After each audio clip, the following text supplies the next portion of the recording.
A menudo me hacen esta pregunta: ¿dónde en la Biblia encontramos el catolicismo? Bueno, lo que podemos decir de entrada es que es el protestantismo lo que no puede ser encontrado en la Biblia, en la Sagrada Escritura. Y para ello no necesitamos mucho. Simplemente podemos ir a distintos pasajes para darnos cuenta que la misma Biblia, la misma Sagrada Escritura, apunta en una dirección distinta a la del protestantismo.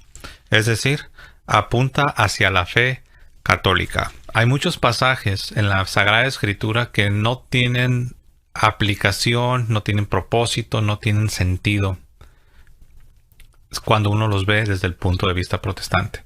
Por ejemplo, el famoso pasaje en el Evangelio según San Mateo, capítulo 16, en el verso 18, cuando el Señor Jesucristo le dice estas palabras a San Pedro, al apóstol Pedro, el primer líder de la iglesia.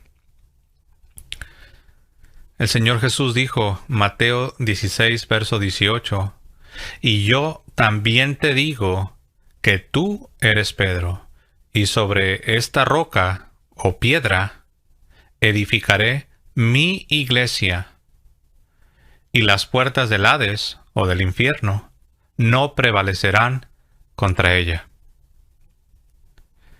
Verso 19. Y a ti todavía se sigue dirigiendo al mismo Pedro. Nótese que Jesús no está diciendo y a mí, sino está diciendo a ti. Es un diálogo lo que el Señor Jesucristo está teniendo, no es un monólogo. Verso 19 dice el Señor, y a ti te daré las llaves del reino de los cielos. Y todo lo que ates en la tierra será atado en los cielos, y todo lo que desates en la tierra será desatado en los cielos. Entonces, claramente, el Señor Jesucristo está diciendo que Pedro es este fundamento, este símbolo visible sobre el cual la iglesia estaría edificada, lo que es la unidad de doctrina, la unidad de práctica, de moral, la misma estructura. La iglesia, una sola iglesia, estaría fundada sobre Pedro. Es algo que el mismo Señor Jesucristo está diciendo. A muchos no les gusta escuchar esto, pero eso no quita, eso no elimina la realidad. Si no te gusta escucharlo porque te han enseñado que la Iglesia Católica es mala y la Iglesia Católica te quiere engañar, bueno, eso ya es diferente. Pero eso no borra la realidad. Eso no... los versículos que acabamos de leer no van a desaparecer de la Biblia. Estaban ahí antes de Martín Lutero, estaban ahí antes de todas las denominaciones protestantes y también van a permanecer ahí mismo después, como lo ha sido hasta el día de hoy. Antes de que Martín Lutero naciera, esos pasajes ya estaban ahí. Y claramente el Señor Jesucristo le dice a Pedro que él es Pedro, dice, y yo también te digo que tú eres Pedro. Y sobre esta roca o piedra, que eso significa el nombre de Pedro, es una piedra, es una roca. Y sobre esta piedra edificaré mi iglesia. Hay muchos que dicen que no, que Jesús no vino a fundar una iglesia. Aquí él dice lo contrario. Él habla de que él edificaría una iglesia sobre el fundamento del liderazgo, como un signo de unidad sobre Pedro. La iglesia aquí abajo en la tierra sí tiene un líder, sí tiene una cabeza visible. Cristo es la cabeza invisible, pero aquí en la tierra hay una cabeza visible, hay un líder. Así como Pedro fue líder, después hubo otros que le sucedieron, después de que él fallece, hubo otros en su lugar, hasta el día de hoy. Tenemos toda la lista de todos los sucesores del apóstol Pedro. Y eso es algo que Jesús instituyó. Ahora, si no es cierto que el Nuevo Testamento nos presenta el catolicismo, la gran pregunta es, entonces, este pasaje, ¿cómo lo aplicas en el mundo protestante? ¿Qué significa que la iglesia iba a estar fundada sobre Pedro? ¿Qué significa que Jesús le dice a Pedro que le dará las llaves del reino de los cielos? Y muchos tratan de salirse por la tangente diciendo, pero ¿cuándo le dio las llaves? ¿Le dio las llaves en ese momento o se las dio después? ¿O cuáles llaves? Como si se tratase de algunas llaves físicas, ¿no? Como las llaves que tú y yo utilizamos para abrir el coche o para abrir la puerta de nuestras casas. Obviamente no se está hablando de unas llaves físicas en ese sentido. Las llaves son símbolo de la autoridad. Son símbolo del dominio sobre toda la casa, sobre todo el reino. Cuando en la Biblia se habla de la casa de Judá, de la casa de Israel, se está hablando del reino, el reino de Israel. Y nosotros sabemos que Jesús le dice a ti te daré las llaves del reino de los cielos. Pero que los demás apóstoles tenían autoridad, no solo Pedro, es cierto. Pero a ninguno de los demás, aunque también tienen autoridad por cuanto son apóstoles, ninguno de ellos recibió este liderazgo, este oficio de ser el líder. No puede haber muchos líderes. Es uno solo. En un reino es uno solo el rey. En una familia solo hay una cabeza, un líder, es el padre. Y así es algo que lleva una estructura. La iglesia tiene un líder. Pero este pasaje en el mundo protestante no tiene ninguna aplicación. Tú puedes preguntarle a alguien que sea protestante y no te sabrá dar una explicación. No hay realmente una explicación para este pasaje. Entonces, aquí ya lo vemos. Claramente a Pedro se le entregan las llaves del reino. Y eso en el mundo católico, en la iglesia católica, sí tiene una aplicación. En el mundo protestante no la hay. Entonces ahí ya tienes una laguna. Para los protestantes esto representa una laguna, un hueco. No hay una explicación. Otro pasaje. San Juan capítulo 20. San Juan capítulo 20, el verso 23. San Juan 20, 23, lo voy a leer. Dice así, San Juan 20, 23. Hablando el Señor Jesús, a quienes remitiereis los pecados, les son remitidos. A quienes se los retuviereis, les son retenidos. Aquí la Reina Valera utiliza esta palabra remitir, que traducido más exacto es perdonar. Nosotros sabemos que remitir es menos claro, es menos conciso y ha caído en desuso. Aún se sigue utilizando la palabra, pero en la vida cotidiana, cuando se trata de perdonar una deuda, hablamos así, perdonar. Pero bueno, aquí los editores o los revisores de la Reina Valera 60, por obvias razones, ¿no?, utilizan la palabra remitir, pero es perdonar. Entonces aquí el Señor Jesucristo le dice a sus apóstoles, que eran sus ministros, no se lo está diciendo a toda la iglesia, no se lo está diciendo a todas sus ovejas, se lo está diciendo a los ministros, a los apóstoles. A quienes ustedes perdonen los pecados, les serán perdonados. Y a quienes ustedes les retengan los pecados, les serán retenidos. Pregunto yo, ¿qué aplicación tiene eso en el mundo protestante? No, ellos no creen que los ministros pueden perdonar pecados. Ellos no creen eso. Obviamente se está refiriendo que ellos están recibiendo la autoridad para perdonar pecados. No estamos diciendo que ellos son como pequeños dioses, que ellos tienen poder en sí mismos para ellos perdonar pecados. No, sabemos que esto es un atributo divino, es algo que pertenece a Dios. Es Dios quien tiene esa potestad, esa autoridad. ¿Okay? Pero Él delega, como un rey que delega autoridad. Él es el Rey de Reyes, el Señor de Señores, y a Él le ha placido delegar la autoridad a los ministros en su iglesia. A los apóstoles, sí, pero ellos habrían de fallecer. Por eso tenemos sucesores de los apóstoles. Esta autoridad no la heredan todas las ovejas del rebaño, solamente los ministros. Claramente lo enseña San Pablo. Son todos, dice San Pablo en la carta a los Corintios, si todos fueran oído, ¿dónde quedaría ¿dónde quedaría el ojo? O viceversa, si todos fuéramos ojo, ¿dónde quedaría el oído?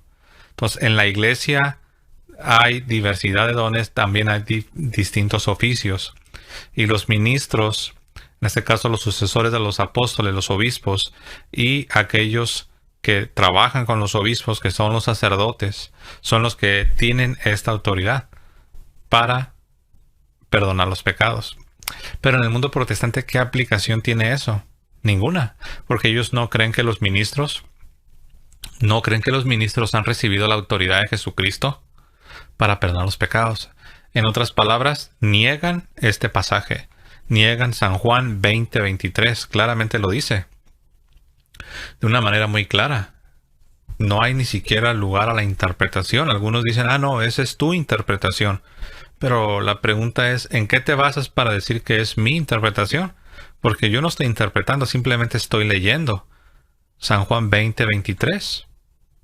A quienes remitiereis los pecados, les son remitidos. Y a quienes se los retuviereis, les son retenidos. Aquí está hablando de perdonar pecados. ¿Qué aplicación tiene esto en el mundo protestante? Ninguna. Ellos no creen que los ministros reciben la autoridad de Cristo para perdonar pecados. Algunos quieren objetar diciendo, no, pero ahí no está hablando de la confesión. Ahí sí es cierto, nada más habla de perdonar pecados, pero no habla de la confesión. Pero está implícito, porque ¿cómo vas a perdonar pecados? O lo contrario, ¿cómo vas a retener pecados si no estás consciente de ellos?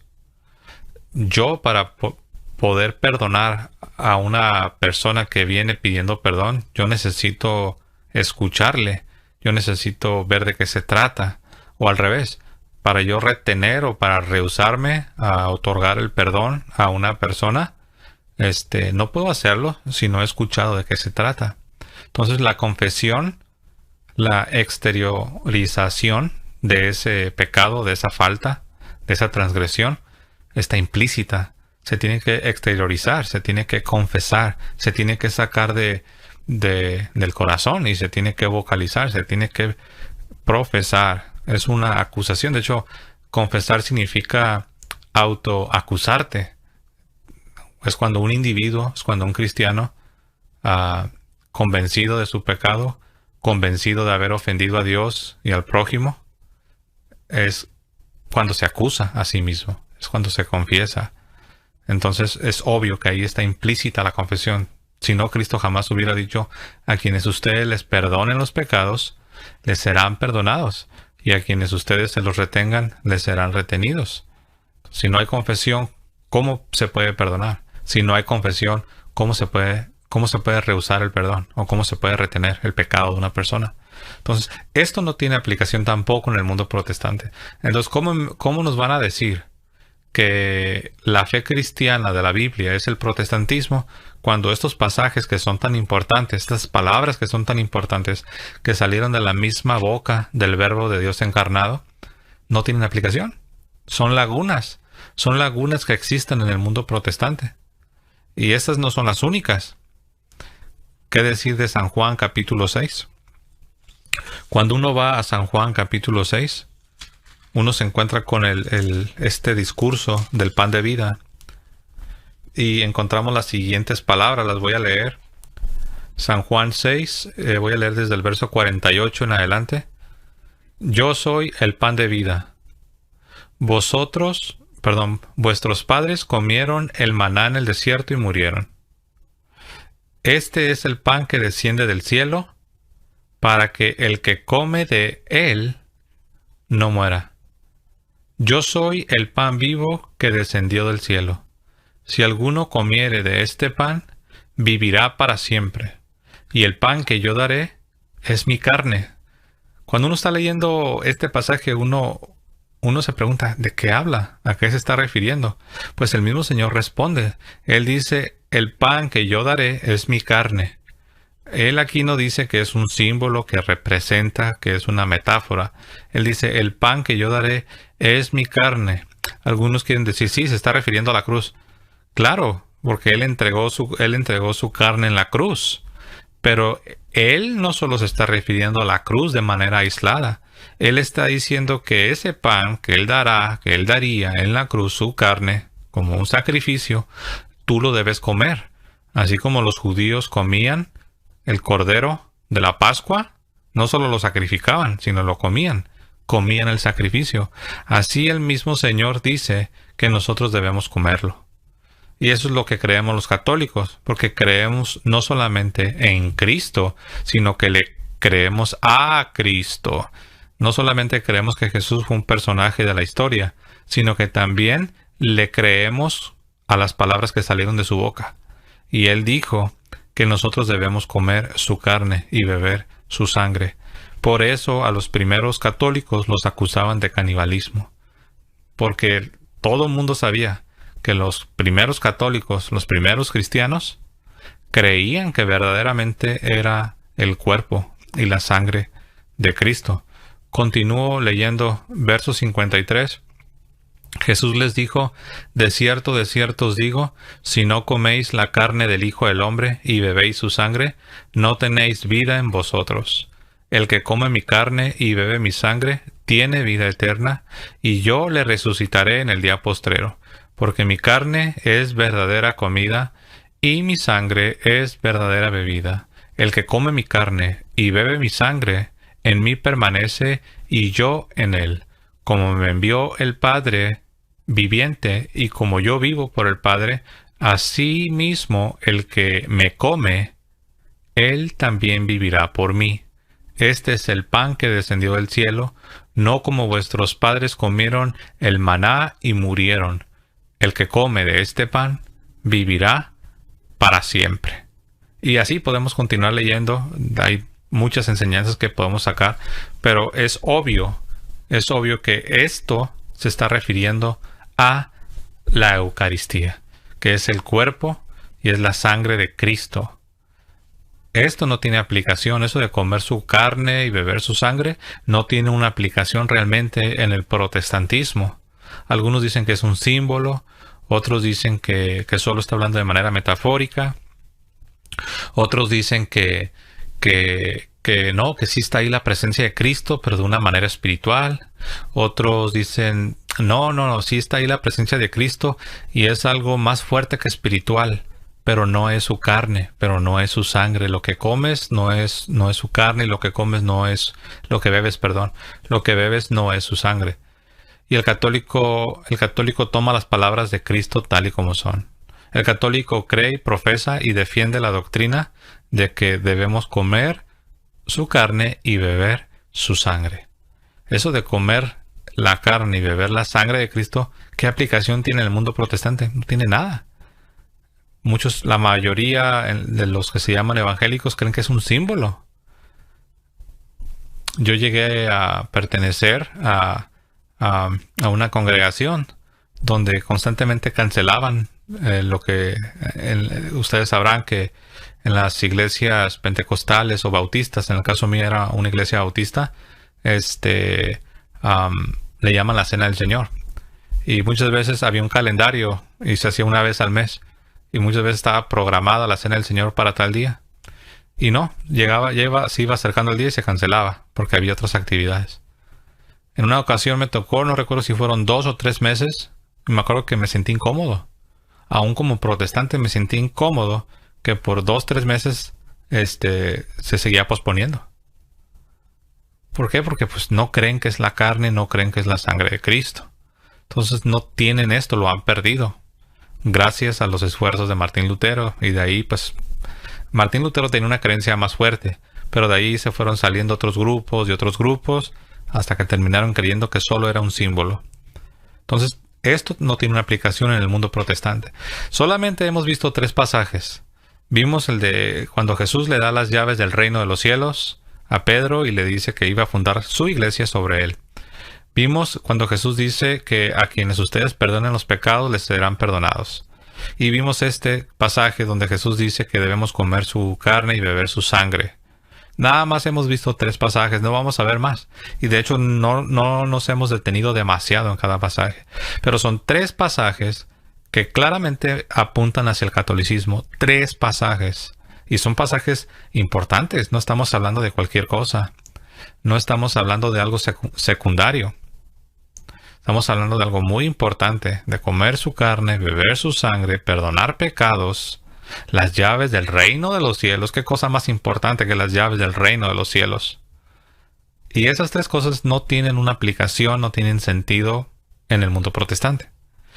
En la Iglesia Católica sí que la tienen. Porque creemos que está el sucesor de Pedro, que tiene las llaves del reino de los cielos, que es la autoridad. Creemos que tenemos la Eucaristía, comemos su carne y bebemos su sangre. Y creemos que sus ministros, los ministros de Cristo, tienen la autoridad para perdonar los pecados. Entonces, estas tres cosas son muy poderosas. Y la Biblia habla de ellas. Y la Iglesia Católica las cree y las defiende. Y en el mundo protestante no tienen una aplicación, no se creen y pues menos se van a defender. Al contrario, cuando uno las defiende, ellos quieren venir a refutarnos. Como yo lo hice cuando yo era protestante, yo rechazaba la enseñanza de la Iglesia. Hasta que me di cuenta que por un lado yo rechazaba la enseñanza de la Iglesia, pero por otro lado yo estaba suscribiéndome, yo estaba abrazando una creencia muy particular de un grupo pequeño que otros protestantes ni siquiera creían. O sea, era una creencia muy particular, no solo con relación a la Iglesia, sino con relación a los miles de grupos protestantes que existen y que están contradiciéndose los unos a los otros. Entonces, la pregunta fue, ¿enseña verdaderamente la Biblia? ¿Enseña verdaderamente la Biblia el catolicismo? ¿Cuál es el cristianismo que nos presenta la Biblia, que nos presenta el Nuevo Testamento? ¿Es el protestantismo? No. Es el catolicismo. Y nada más para muestra un botón, nada más hemos visto estos tres pasajes. El mundo protestante está dividido, se contradicen entre ellos, no tienen un solo líder. En el cristianismo de la Biblia es un cristianismo que está unido, es una sola iglesia con un líder, con los mismos ministros y las mismas creencias. Y no se vayan a confundir, algunos dicen, no, pero ¿qué tal la iglesia de los Corintios? Bueno, eso es distinto, había problemas, pero no significa que estaban divididos en denominaciones. De hecho, Pablo los reprendió fuertemente cuando se enteró que algunos decían, yo soy de Pablo, yo soy de Apolos, yo soy de Cefas. Los reprende duramente, porque el cisma, la división, es un pecado. Es uno de los frutos, es uno de las obras, perdón, iba a decir frutos de la carne. Pues es lo mismo, no se puede usar de manera intercambiable. La división, el cisma, es una de las obras de la carne que están en la carta a los Gálatas capítulo 5, versículos del 21 en adelante. Cuando tú vas a la lista de las obras de la carne, ahí aparece la división, es un pecado, el cisma. Entonces, el protestantismo está en cisma, están divididos entre ellos mismos, se contradicen, no tienen los mismos líderes, no tienen las mismas creencias, no tienen la autoridad para perdonar pecados, no creen que comes la carne y bebes la sangre de Jesús, no creen que hay un líder con las llaves. Entonces, muchas cosas que Jesús dijo, ellos no las creen. Y tristemente muchos no se dan cuenta. Entonces, la pregunta fue, ¿cuál es el cristianismo que enseña la Biblia? La respuesta es el catolicismo. A mucha gente sincera, mucha gente honesta, fuera de la iglesia. Muchos han heredado esa fe, quizás de sus padres, quizás de sus abuelos. Y Dios no los va a condenar porque están en ignorancia. Como dijo San Pablo, Dios me recibió a misericordia porque lo que hice lo hice en ignorancia. Y también Dios se compadece de estas personas que nunca han conocido la plenitud, la fe completa, la fe cristiana completa. Y por eso Dios en su misericordia los llama. Así me llamó un día. Y solamente por la pura gracia de Dios pude volver. Tuve que vencer muchos obstáculos. Tuve que luchar contra mí mismo, contra las creencias que tenía bien arraigadas por muchos años. Y me atrevo a decir, tú eres protestante, es decir, no eres católico, eres un creyente cristiano, pero no católico. Me atrevo a decir que no es una casualidad. Dios te está llamando. Este mensaje no es para condenarte. Este mensaje no es para decir, yo estoy bien, tú estás mal y yo soy el mejor y tú no. No. Quizás tú puedes tener una vida ejemplar, honesta, íntegra. Pero eso no significa que ya no estás fuera de la iglesia. Eso no significa que no estés en error. Porque recuerda, la verdad es una. Pregúntate por qué el protestantismo está dividido en 1000. Y digo 1000 por decir algo. En la realidad en Estados Unidos hay más de 30,000 denominaciones. Pregúntate, ¿cómo sabes que tú tienes la verdad y no los otros protestantes de otras denominaciones que creen cosas que tú no crees? Si eres protestante, te reto a que investigues cuál es la aplicación de estos tres pasajes Y también te reto a que verdaderamente estudies y comprendas la fe católica para comprenderla, para entenderla, no para simplemente encontrar una excusa para burlarte o para atacarla o para decir, mira, hay escándalos o hubo papas que hicieron cosas malas o los escándalos de los sacerdotes estos que han salido últimamente en los noticieros. No, estamos hablando de encontrar la verdad. Si eres cristiano, para ti la verdad es importante. Que Dios les bendiga y que tengan un buen día. Hasta luego.